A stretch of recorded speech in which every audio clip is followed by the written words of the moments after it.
Amigos, ¿cómo están ustedes? Muy buenas noches. Soy Enrique Castillo y les doy la bienvenida a esta edición de Agenda Política aquí en Canal N. El gobierno el día de hoy anunció que no va más su contrato y la adenda con Cunturhuasi, no va más. Así es que por mutuo disenso, por mutuo acuerdo, se selló este tema, este acuerdo, y habrá nueva licitación. Por otra parte, en los últimos días han habido diversos hechos que vamos a comentar en este programa. Por eso los invitamos a ver las 3 entrevistas que tendremos hoy día, porque las tendremos con las protagonistas. Bruno Yuffe, el ministro de Transportes y Comunicaciones, estará con nosotros, pero también está con nosotros ya el señor ministro de Defensa, Jorge Nieto. Con él vamos a conversar sobre diversos temas y uno de ellos, el primero que trataremos, será el de lamentable pérdida de 4 soldados jóvenes en un ejercicio en la playa Marbella. Pero, sin embargo, hay otros temas también que tocar con él. Señor ministro, tenga usted muy buenas noches. Buenas noches, Enrique. Muchas gracias por venir. El primer tema no es lamentablemente pues coloquial, sino es penoso, póstumo. Y esto nos lleva a preguntar ¿qué pasó? ¿Por qué ejercicios no autorizados? ¿Por qué un mayor y otro suboficial se toman la libertad de llevar a los soldados a la muerte? ¿Por qué? ¿Qué cosa está pasando en el ejército? Bueno, tu pregunta es precisamente materia de la investigación. Es la investigación, y son 2 investigaciones las que están en curso, una desarrollada por los instrumentos de la justicia militar y otra desarrollada por la propia Fiscalía, las que nos tiene que responder qué pasó exactamente, cuál es el grado de responsabilidad, quién tiene esa responsabilidad, quiénes tienen esa responsabilidad. Es un hecho, como has dicho bien, lamentable. Son 4 muchachos, 4 jóvenes, 18, 19, casi niños, con proyectos, con sueños, familias, 4 familias que están muy adoloridas. Yo he hablado prácticamente con todos, excepto con la mamá del muchacho que viene de Chincha, con la que no hemos podido conversar, pero he hablado con la hermana, con algunos de los familiares, y es una decisión realmente lamentable. En fin, uno no les puede ofrecer a ellos más que se va a hacer un proceso, una investigación, se va a llegar a la verdad, se van a sancionar a las responsabilidades que existan. ¿Qué tipo de sanciones? Porque esa es una de las preguntas que todos se hacían. ¿Basta con separar de sus cargos a 2 de los responsables? No. Se ha separado de sus cargos al comandante del cuartel y al mayor que estaba al mando del grupo para evitar que se entorpezcan las investigaciones. Esa no es una sanción que tenga que ver con el hecho en sí mismo, es simplemente para evitar que las investigaciones no se entorpezcan y que las autoridades, tanto de la Fiscalía como del Fuero Militar, puedan hacer su trabajo sin ningún problema. Ese es el sentido de la medida. Al mismo tiempo, lo que hemos hecho es, bueno, por supuesto hemos estado con los muchachos que han estado en el hospital, tanto los que estaban muy mal como el grupo de jóvenes que estaban con golpes, pero estaban, digamos, en plena conciencia de sus facultades. Se ha entregado a la Fiscalía, se le ha entregado los 2 aparatos celulares que tenían videos y fotografías. Esto es resultado de que cuando yo hablo con los chicos que están magullados, con moretones en los brazos y en las piernas porque han estado peleando por la vida de sus compañeros y la propia en una playa de piedras, ellos me dicen: estábamos tomándonos fotografías, que es lo que yo dije a la prensa.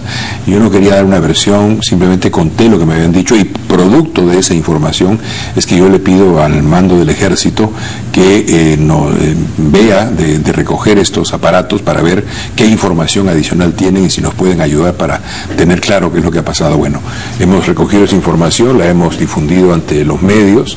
Yo traigo aquí unas fotografías, pero no es el caso que las muestre, y al mismo tiempo esos aparatos han sido entregados a la Fiscalía para que la Fiscalía, con esos aparatos, con esa información, y además le hemos abierto la posibilidad absoluta de que entreviste a los muchachos, los reúna, en fin, que haga todo lo que tiene que hacer para que el trabajo se lleve bien.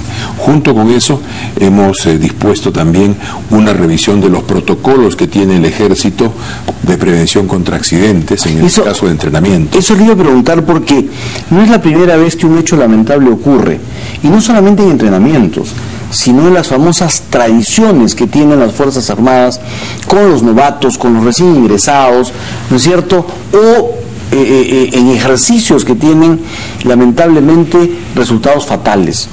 ¿Por qué o qué medidas se van a tomar para evitar que, insisto, estas tradiciones en el ejército se eliminen sin resquebrajar ni la disciplina ni la formación para la capacidad militar? Tenemos muchas cosas que revisar.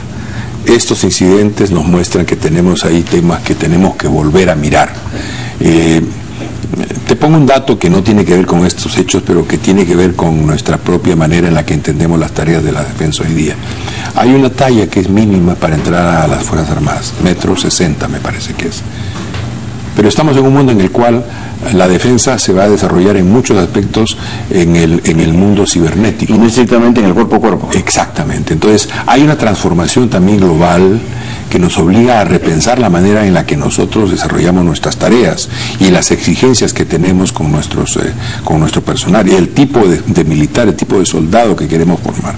Sin duda tenemos cosas que ver.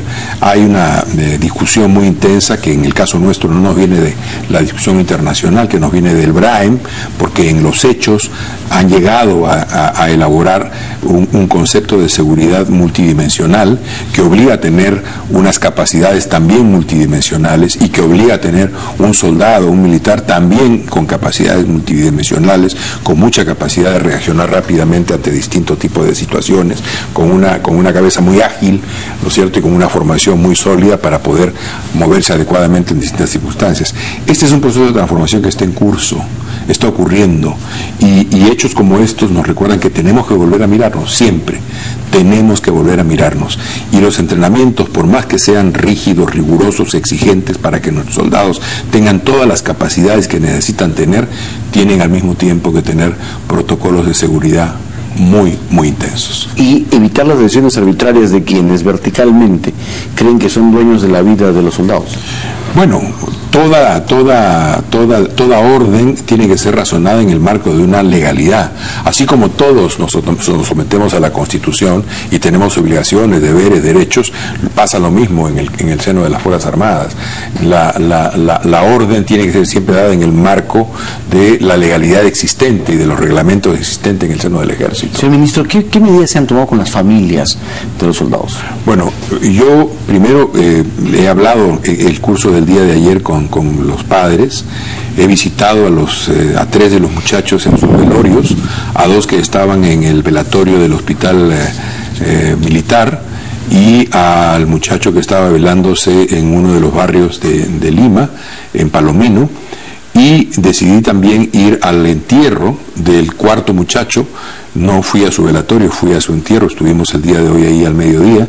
Se ha dispuesto que rápidamente se hagan los trámites, se ha asignado un oficial para cada una de las familias para que apoye todo este tema de los trámites que siempre son engorrosos, tienen dificultades, y hemos estado trabajando, el propio comandante general del Ejército estuvo trabajando todo el día viernes y el sábado para que todos estos trámites sean lo más rápidamente posibles. Tendrán acceso, entiendo, a su pensión los familiares directos, tendrán acceso también a un seguro los familiares directos, y todas las medidas que podamos dar para apoyar el desarrollo de estas familias. ¿Cuándo se tendrán los resultados de las investigaciones? Yo he pedido que en el caso de las que nos competen a nosotros, en el caso de las que desarrolla el fuero militar, sean a la brevedad posible.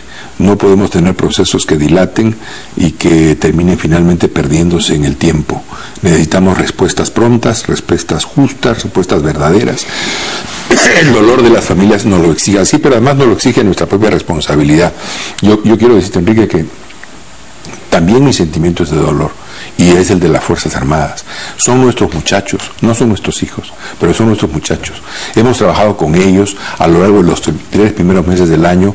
Algunos de ellos participaron en la elaboración del Plan Pachacútec, que tuvo tanta difusión en el momento de la desgracia, en las situaciones que vivimos en el norte del país y en el centro del país. De modo que han estado con nosotros, no somos indiferentes a lo que les ha ocurrido, y por eso mismo va a haber justicia. Las responsabilidades que se finquen tendrán que ser cumplidas y sancionadas, y yo le pido más bien a la Fiscalía que están todas las puertas abiertas de los cuarteles, con los muchachos que tienen que dar testimonio, con los oficiales que tengan que ser interrogados, para que desarrollen también en el más rápido plazo la tarea que tienen que hacer. Hemos entregado todas las facilidades para que ellos puedan cumplir también con su trabajo. Señor Ministro, Voy a aprovechar para hacerle otras preguntas, aunque sé que el ánimo quizás no sea el mejor, pero usted es ministro de Estado y corresponde otros temas también. Ecuador ha decidido construir un muro de 3 metros de alto y los 24.000 metros cuadrados en la frontera entre Tumbes. Casi 25.000. Casi 25.000 metros cuadrados en la frontera entre Tumbes y Ecuador. ¿Qué opina usted sobre esto? Es al más puro estilo Trump. Bueno, evidentemente no estamos de acuerdo. Nuestra Cancillería, que es la instancia pertinente para enfrentar este tipo de situaciones, ya ha hecho saber su preocupación sobre el tema y ha enviado una nota diplomática pidiendo explicaciones. Hay un plan conjunto entre las ciudades de Huaquillas y Aguas Verdes de desarrollo urbano para poder convertir esa zona de los países, tanto de Ecuador como de Perú, en un atractivo turístico y comercial. Hay, en relación a ese plan compartido, un conjunto de tareas. Perú construiría un parque del otro lado, Ecuador construir un parque de este lado como parte de este esfuerzo conjunto, y en ese plan no figuraba este muro. No solo no figuraba este muro, sino que en los acuerdos que derivan del acuerdo de 1988, cada país tenía que tener 8 o 10 metros más allá de la línea de frontera libre para facilitar además el propio desarrollo del canal del río Zarumilla. Entonces es la relación de las dos ciudades, pero también es la facilitación del canal del río Zarumilla para que el área se desenvuelva adecuadamente. ¿Ha sido una decisión arbitraria y sorpresiva? Ha sido una decisión unilateral y sorpresiva. Esto empezó en los primeros días de mayo y desde entonces nuestra Cancillería ha actuado pidiendo explicaciones y estamos pendientes de una próxima reunión en la que de modo conjunto, tanto a nivel jurídico, técnico como a nivel político, tendremos que plantearnos el tema. Es una lástima porque esa era una frontera que de una manera o de otra había sido finalmente sellada.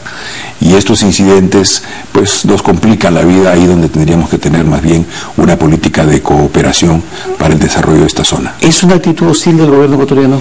Es una actitud equivocada. Es una actitud equivocada. Creo que ellos señalan que están, digamos, tratando de luchar contra el contrabando.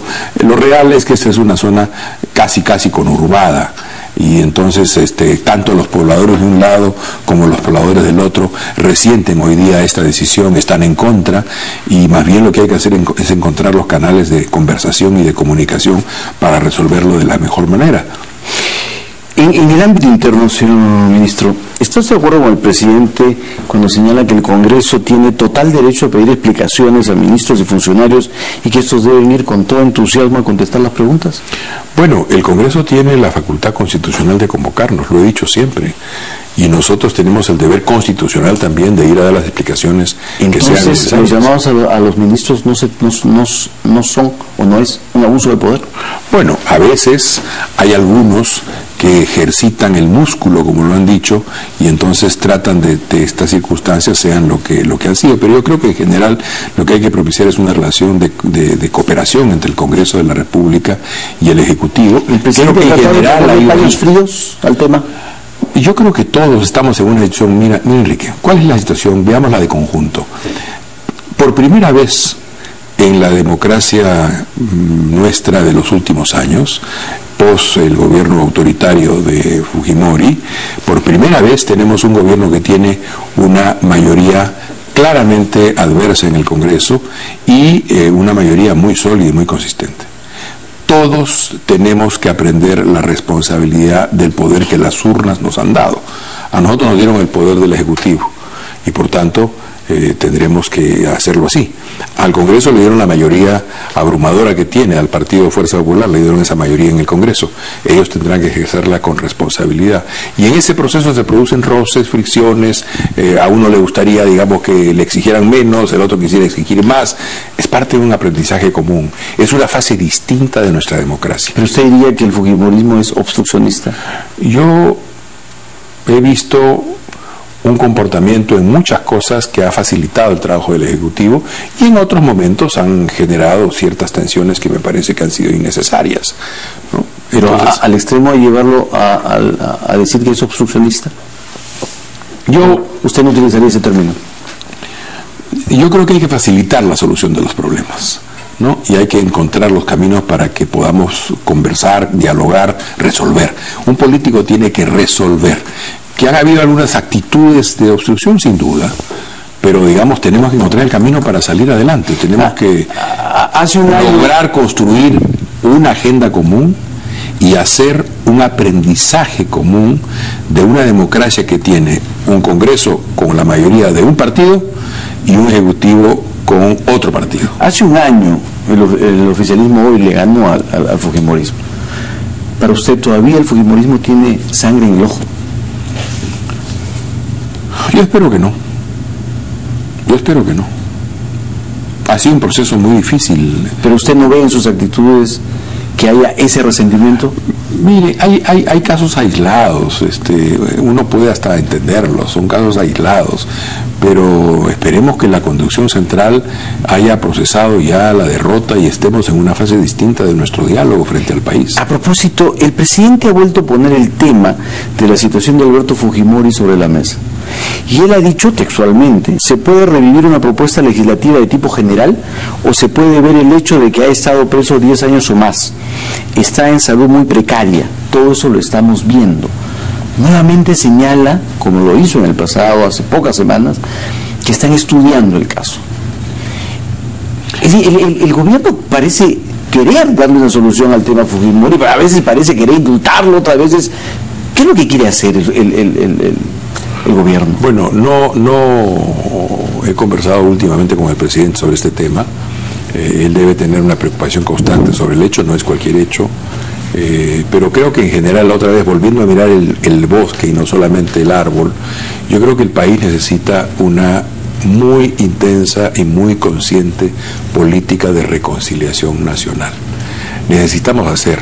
Fue una de las tareas que recibió la Comisión de la Verdad y la Reconciliación, y es una tarea que no ha sido realizada con rotundidad y con fuerza. Tenemos ahí muchos problemas, muchos dolores pendientes. Por ejemplo, tenemos oficiales de las Fuerzas Armadas, dado mi cargo en el Ministerio de Defensa, que llevan 20, 25 años en juicio, que no saben si termina, si no termina, si van a ser testigos, si van a ser culpables, y que están en curso. Tenemos, por otro lado, un conjunto de gente que que no encuentra después de 20, 25 años los huesos de sus parientes y que están allí pendientes de darles, pues no sé si sepultura a lo que encuentren, pero que están con esa angustia y con esa duda. Y así como esos dos, tenemos muchos otros problemas que tenemos que enfrentar. ¿Y el caso Fujimori es también es parte de la situación que se vive en el país? ¿Usted lo indultaría? ¿Se opondría el indulto? Se lo pregunto de otra manera. Si el indulto tiene razones humanitarias, no me opondría de ninguna manera. No. Si el indulto es hecho por razones políticas, creo que sería la peor manera de enfrentar el problema. Aquí hay una persona que está detenida, que está presa, que lleva muchos años, hay una familia, lo he dicho en otro tiempo, en otras entrevistas. Yo creo que esto no debe ser materia del juego político. Tiene que ser un acto de humanidad. Pero es el presidente el que primero dice lo estamos estudiando, después dice yo no he dicho nada sobre el tema, ahora vuelve a decir sí lo estamos viendo. Total, ¿lo están viendo o no lo están viendo? Esa es la gran duda que existe. Yo me imagino que si el presidente lo plantea es porque está en la mesa de sus consideraciones y sus preocupaciones. ¿Debe renunciar Edgar Alarcón a la Contraloría General de la República antes que el Congreso tome la decisión de cesarlo? Si él fuera mi amigo, yo se lo aconsejaría. ¿Usted se lo aconsejaría? Yo lo aconsejaría. Creo que es evidente que han habido actividades de tipo lucrativo que él ha cometido y que en su caso están vedadas por la ley que rige su comportamiento, tanto del Contralor como del Vicecontralor. Ahí hay una fragrante falta. Y luego ha habido todo un rejuego de grabaciones, no grabaciones, en fin. A mí me llama, digamos, si fuera mi amigo le diría, oye, mira, mejor es esto, no, este es el camino, pero en todo caso es un tema que está en manos tanto del Congreso como de la Fiscalía, que son los que tienen que tomar las decisiones que deben tomar, y del propio Contralor, si es que considera que así debe ser su... Encontrando mucho justificado este pedido de renuncia, también se señala que el gobierno actuó con ánimo revanchista al volver a sacar a flote las denuncias contra el Contralor en venganza por el informe de Chinchero. Y el Contralor no se ha quedado de brazos cruzados, ya ha denunciado esta presión, el intento de presión de parte del ministro Tornes. Se dice incluso que hay una grabación que saldría en algún momento en el que se prueba que existiría esta presión. ¿No vale el gobierno al revivir algo que además lo tenía sobre la mesa desde hace muchos meses? Bueno, no está claro, para empezar, que el gobierno haya estado detrás de la denuncia de las circunstancias en las cuales el Contralor tenía un proceso que no pudo ser llevado adelante en el Congreso por razones reglamentarias. Tampoco está claro que ese elemento, que ese hecho, hubiera sido utilizado como chantaje por el Congreso, ni está claro que el gobierno lo haya puesto en circulación. Eso son especulaciones. Así es. Lo que sí está claro es que hay una falta. Lo que sí está claro es que hay una institución que está mellada en su credibilidad. Y que lamentablemente van saliendo cada vez más denuncias sobre el tema, porque ahora se señala que el Contralor nombró a su prima hermana en una oficina de control en Arequipa, en fin, hay otro tema de compra de terrenos. Por lo menos son acusaciones que van saliendo. Esos son los hechos, y yo creo que lo que tenemos que hacer es tratar de salir de la especulación. ¿Saliendo del Contralor? Salir de la especulación, digamos. ¿Ya es un personaje incómodo, Edgar Alarcón, para el país? Yo creo que no está a la altura de lo que un cargo como ese necesitaría, por las circunstancias que se han ido mostrando en donde hay flagrante ruptura de la ley. Señor ministro, ¿Sendero reaparece? ¿El Movadef es un brazo político de una institución que entra en una nueva etapa? Institución, no, hablo mal, de una gavilla de delincuentes que aparece nuevamente con otro estilo, en otra etapa, en otra fase. ¿Tienen ustedes información al respecto? Mire, que va a haber el intento permanente durante un tiempo todavía de que se reconstituyan o construyan algún tipo de opción, eso lo estamos viendo. El Movadef es parte de eso es para mí muy claro.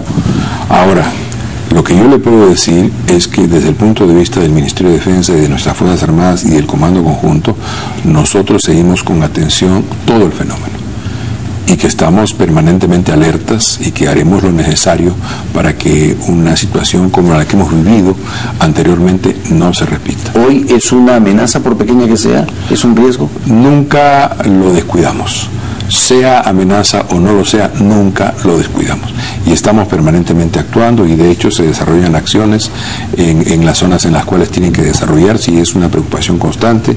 Y yo he tenido sobre este tema a lo largo de estos meses, junto con las otras tareas que he tenido que realizar, reuniones con el Comando Conjunto de seguimiento muy preciso de la estrategia que estamos llevando adelante para enfrentar el asunto. Otro tema que está en su sector y que no es tan fácil es el de las pensiones de las Fuerzas Armadas y policiales. Ese es un tema que también está dando vueltas, porque a la ley aprobada por el gobierno vino la protesta del gobierno central, en el sentido de decirle al Congreso que no tenía iniciativa de gasto y por tanto no debía poner al Ministerio de Economía y Finanzas en los problemas en que según ellos lo puso. Sin embargo, para algunos la decisión del Congreso fue de justicia y no solamente eso, sino el cumplimiento de una promesa electoral que hicieron tanto Pedro Pablo Kuczynski como Keiko Fujimori. ¿Usted lo ve así? Bueno, yo separaría dos cosas. Por un lado, separaría la capacidad o la posibilidad de que el Congreso tenga iniciativa de gasto. Yo creo que es una puerta que debemos mantener cerrada, porque cuando se cerró esa puerta se hizo precisamente porque el hecho de que esto existiera como capacidad del Congreso habría la posibilidad, como de hecho lo hizo, de generar un déficit fiscal que cada vez era más insano para el funcionamiento económico del país. Esa puerta debe ser cerrada, se cerró entonces, debe seguir estando cerrada. Ese es un tema.